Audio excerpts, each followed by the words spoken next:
Mga kapatid, kayo na rin ang nakakaalam na hindi na sayang ang pagpunta namin diyan sa inyo. Alam nyo ang mga paghihirap at pag-aalipusta na dinanas namin sa Filipos bago pa man kami dumating diyan sa inyo. Pero sa kabila nito, binigyan kami ng Diyos ng lakas ng loob na ipangaral ang magandang balita sa inyo, kahit na maraming hadlang. Ang pangangaral namin ay hindi batay sa kamalian, masamang hangarin o sa balak na manlinlang. Sa halip, nangangaral kami bilang mga karapat-dapat na katiwala ng Diyos ng kanyang magandang balita. Ginagawa namin ito hindi para kalugdan kami ng mga tao kundi ng Diyos na siyang sumisiyasat sa mga puso namin. Alam nyo rin na hindi namin kayo dinaan sa matatamis na pananalita sa pangangaral namin at hindi rin kami nangaral para samantalahin kayo. Ang Diyos mismo ang saksi namin.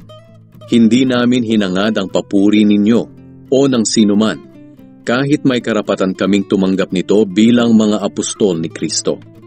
Sa halip, naging maaruga kami sa inyo, tulad ng isang mapagkalingang ina sa mga anak niya. At dahil mahal namin kayo, hindi lang ang magandang balita ang malugod naming ibinigay sa inyo, kundi pati na rin ang buhay namin, dahil napamahal na kayo sa amin. Tiyak na natatandaan nyo pa mga kapatid, ang pagsisikap namin noong nasa inyo pa kami. Habang ipinangangaral namin ang magandang balita ng Diyos, araw-gabi kaming nagtatrabaho para hindi kami maging pabigat sa inyo.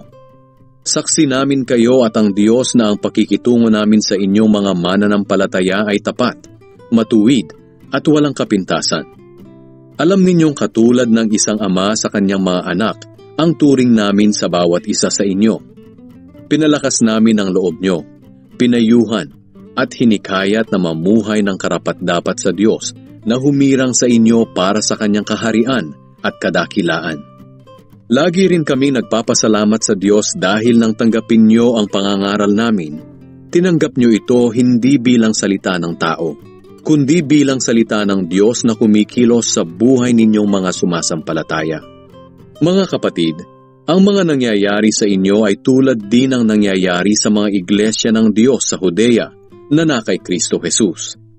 Kung anong paghihirap ang dinaranas nyo sa kamay ng mga kababayan nyo, ito rin ang paghihirap na dinaranas nila sa kamay ng kapwa nila Hudyo.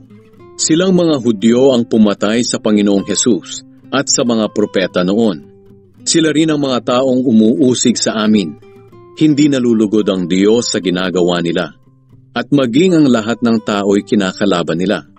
Hinahadlangan nila ang pangangaral namin ng salita ng Diyos sa mga hindi Hudyo na siyang ikaliligtas ng mga ito.